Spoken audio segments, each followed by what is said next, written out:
राहुल गांधी की जब से संसदी गई है तब से कांग्रेस में खलबली मची हुई है।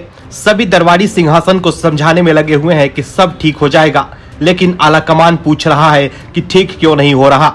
और सभा से जवाब नदारद है और सभा को सुशोभित करने वाले दरबारियों ने खामोशी का आवरण ओढ़ लिया है, क्योंकि जवाब तो किसी के पास है ही नहीं। और कोई बोलने की हिम्मत करे भी तो कैसे करे कि इस असमंजस में अगर जवाब हाईकमान को पसंद नहीं आया तो उनकी सदस्यता न चली जाए। और सबकी किस्मत कपिल सिब्बल की तरह मजबूत तो नहीं हो सकती है कि यहाँ से निकले और वहां से राज्यसभा सांसद बन जाए। राहुल के मसले पर पूरी कांग्रेस कंफ्यूज दिख रही है, जिसका फायदा उठाकर बीजेपी हमलावर है और कांग्रेस असमंजस की स्थिति में है कि क्या करे और क्या न करे। और स्वामी भक्त इस जुगाड़ में लगे हैं कि कैसे स्वामी की सदस्यता वापस दिलाकर पार्टी में और उच्च पद पर पहुंचा जाए। आखिर किस मुद्दे पर कांग्रेस है कंफ्यूज और बीजेपी के किस नेता ने किया है राहुल गांधी पर हमला, बताते हैं आपको इस रिपोर्ट में।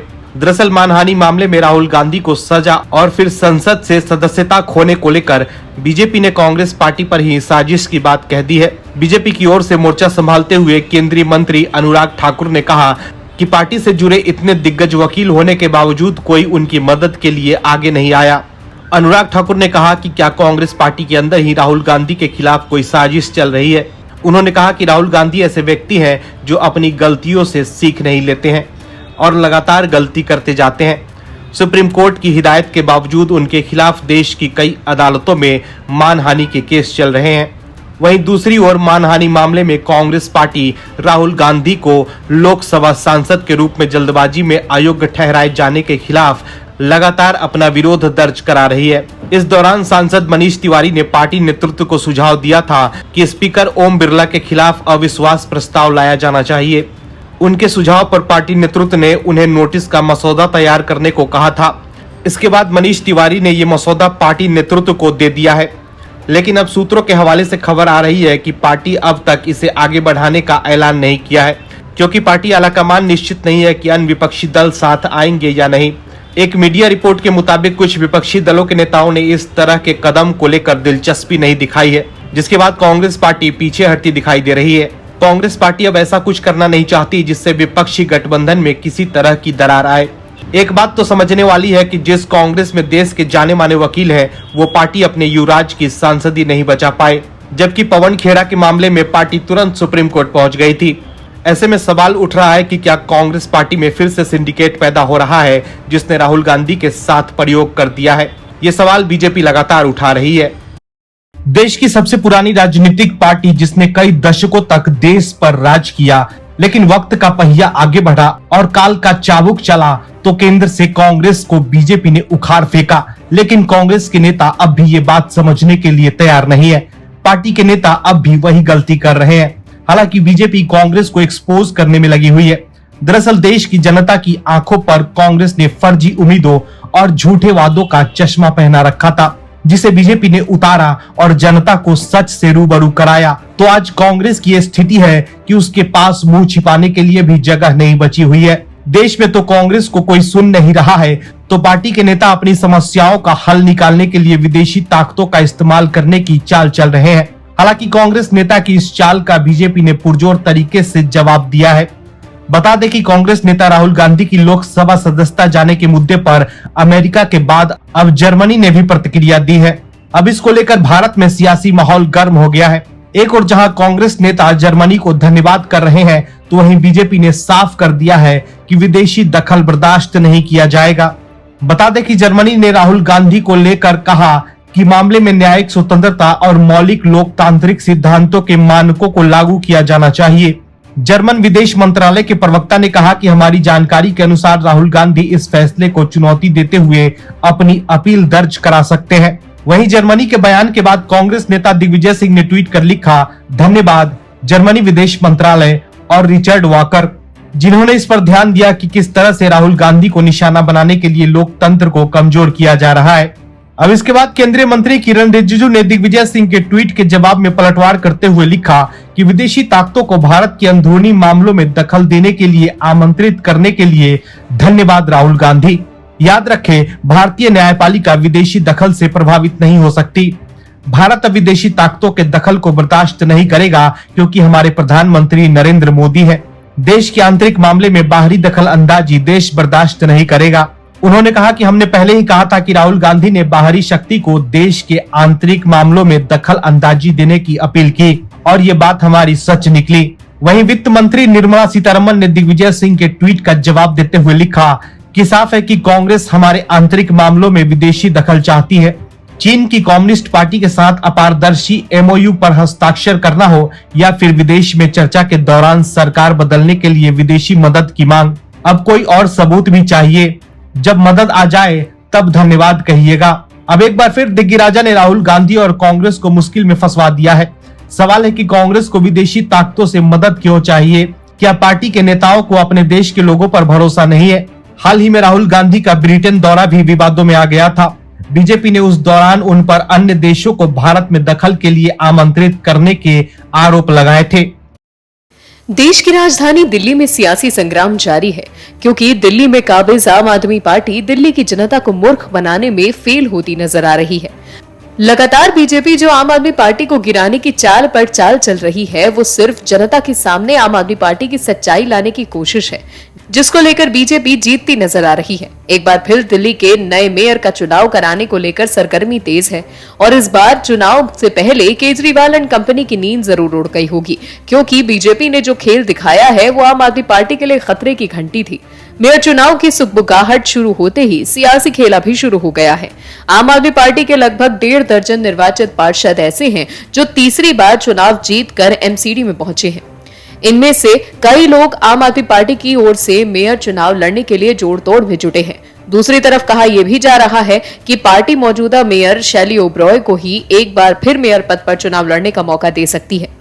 अगर ऐसा हुआ तो तमाम अटकलों को विराम लग सकता है। आपको बता दें, कहानी कुछ ऐसी है कि म्युनिसिपल कॉर्पोरेशन ऑफ दिल्ली यानी एमसीडी के मौजूदा मेयर का कार्यकाल अगले महीने खत्म होने जा रहा है। ऐसे में दिल्ली में एक बार फिर मेयर चुनाव वाला घमासान हो सकता है। आम आदमी पार्टी और भारतीय जनता पार्टी ने चुनाव को लेकर तैयारियां शुरू कर दी हैं। एमसीडी चुनाव में बहुमत हासिल करने वाली आम आदमी पार्टी आसानी से मेयर पद पर कब्जा कर लेगी या बीजेपी को और मजबूत टक्कर दे पाएगी, ये देखना दिलचस्प होगा। वहीं आम आदमी पार्टी मौजूदा मेयर और डिप्टी मेयर को ही एक बार फिर मौका देगी। शैली ओब्रॉय और आली मोहम्मद इकबाल को उतारा जाएगा। वहीं बीजेपी इस बार अपने उम्मीदवार बदल सकती है। ओब्रॉय और इकबाल को मुश्किल से 2 महीने का समय मिल पाया है। एमसीडी से 5 साल के कार्यकाल में पहला साल महिला मेयर के लिए रिजर्व होता है, जबकि तीसरे साल में एससी कैटेगरी के किसी पार्षद को यह पद देना अनिवार्य है।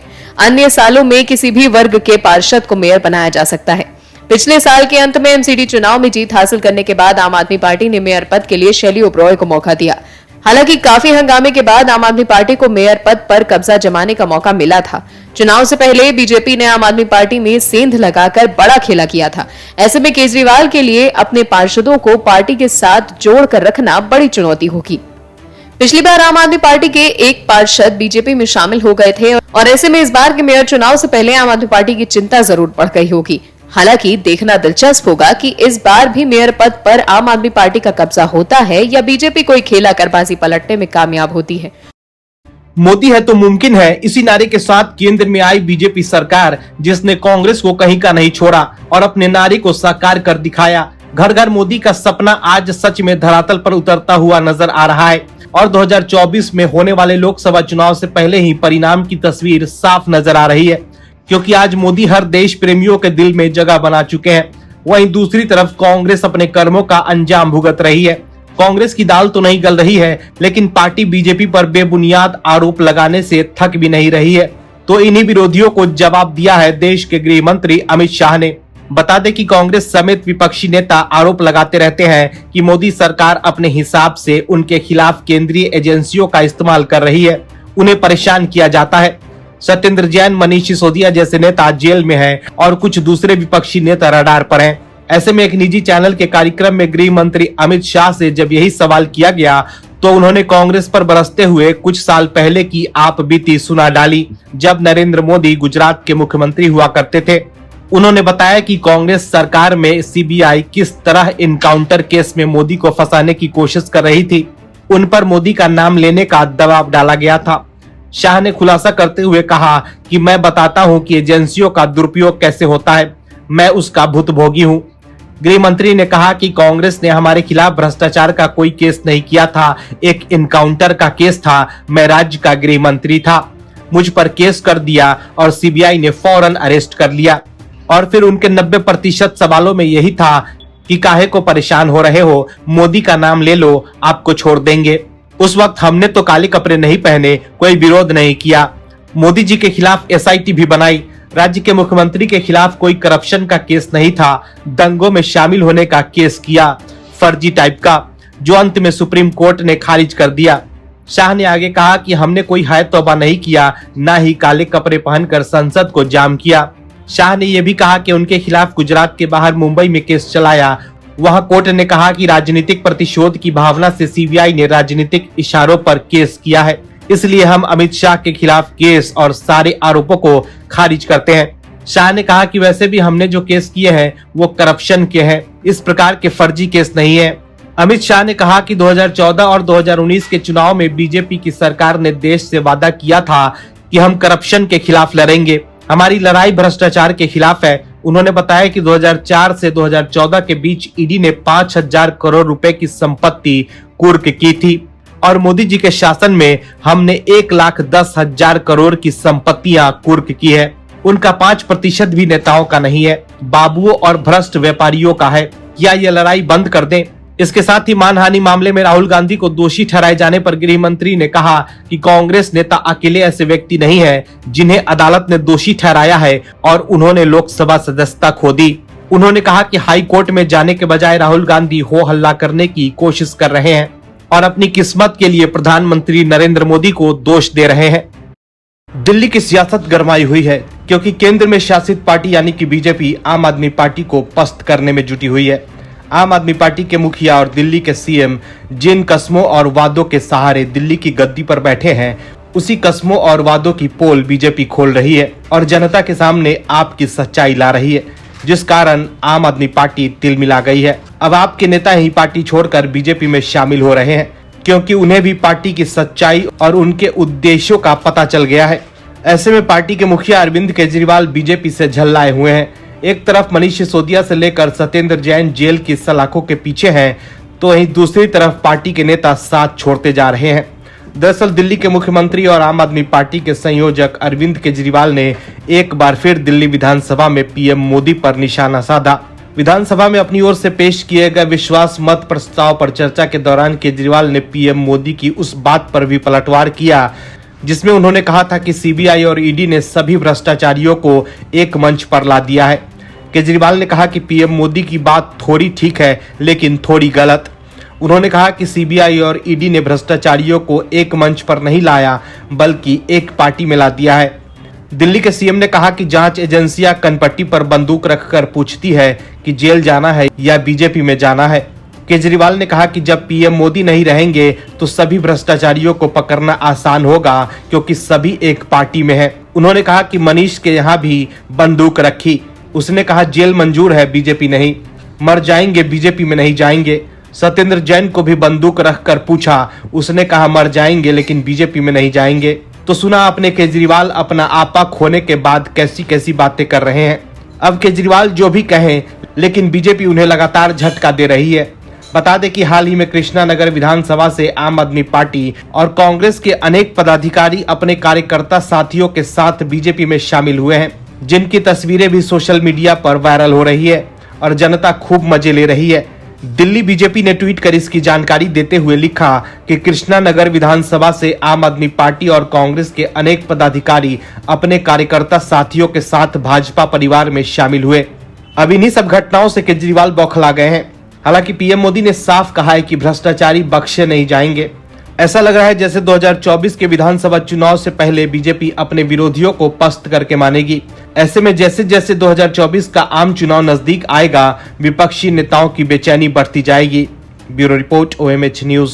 और भी वीडियोस देखने के लिए चैनल को सब्सक्राइब करें और बेल आइकन को दबाएं।